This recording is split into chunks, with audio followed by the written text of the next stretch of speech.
Morning, y'all. This is John McDuffie again with North American Welding and Fabrication, and I'm messing with a dump truck today. What we got is a triaxle Kenworth T880 with some tailgate damage. As you can see, there's a pretty significant gap between the tailgate and the back side of the bed, and it's not supposed to be that way. So that's what I'm gonna fix. I got this little miniature excavator putting some pressure to the tailgate. I'm gonna apply some heat up in that area on each side, and as the heat cools down with the excavator pushing pressure on it, it should just close that gap right on back up. I may end up having to cut the tailgate in a couple places and relieve some stress. I also may end up having to cut them hinges off. We'll see. Well, after about 10-20 minutes of heating in very specific locations, you can see that pretty significant gap has just about disappeared. That's about as good as it's gonna get on a dump truck.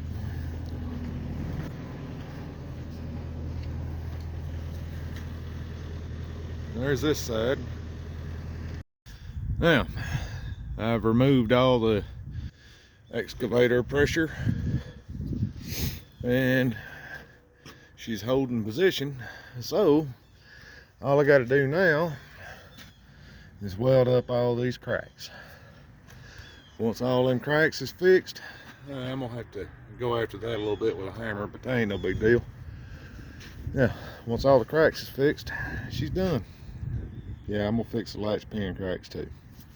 Now, if I had to pick just one thing on this planet that irritates me more than a Cardi B song, I'd have to say it's a stinger that allows too much movement on my electrode.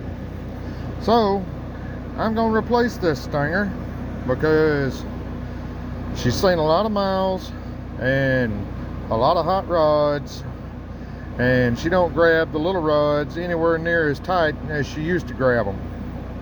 So I got to fix that.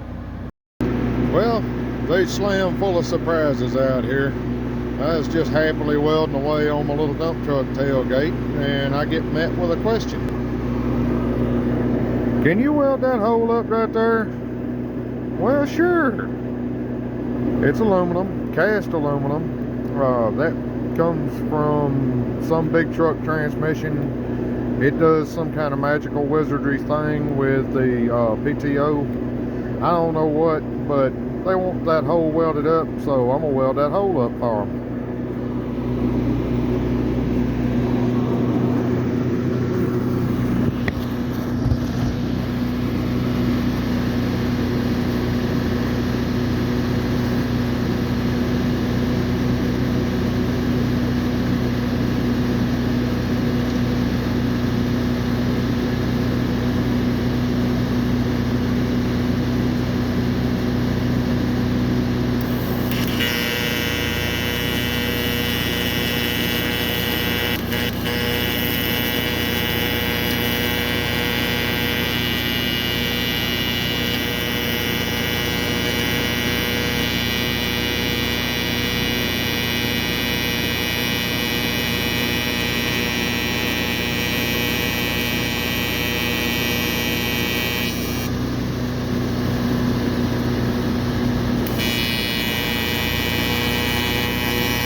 And there you have it.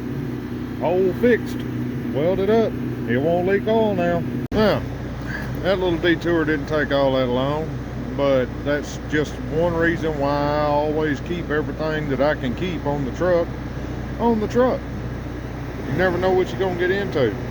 I could have easily missed out on doing some aluminum today if I hadn't had my little Miller Multimatic 220, whatever this thing is. Let's see. Yeah, 220 AC/DC. Great little machine. I run it off the generator on the truck here, and yeah, it does a good job. Well, there she is. I don't know if y'all remember, but that big old bubble gum weld that was on there, it was just on there for looks. It wasn't even tied into the pin. That pin was loose and flopping around like a fish out of water, so I cut a slit. Got down in there to the end of the pin, actually welded that song down in. It ain't going nowhere. It's a shame about this nice pretty blue paint job this thing used to have on it, but she's all welded up. Even the places that Jason, sorry, excuse me, didn't weld up.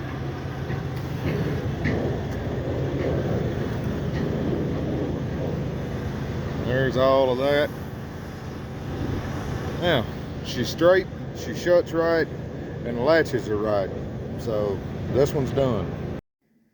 Well, I'm all the way to the house now, but if you made it this far, I was just gonna say thanks for watching and hope you liked it. And if you didn't like it, oh well.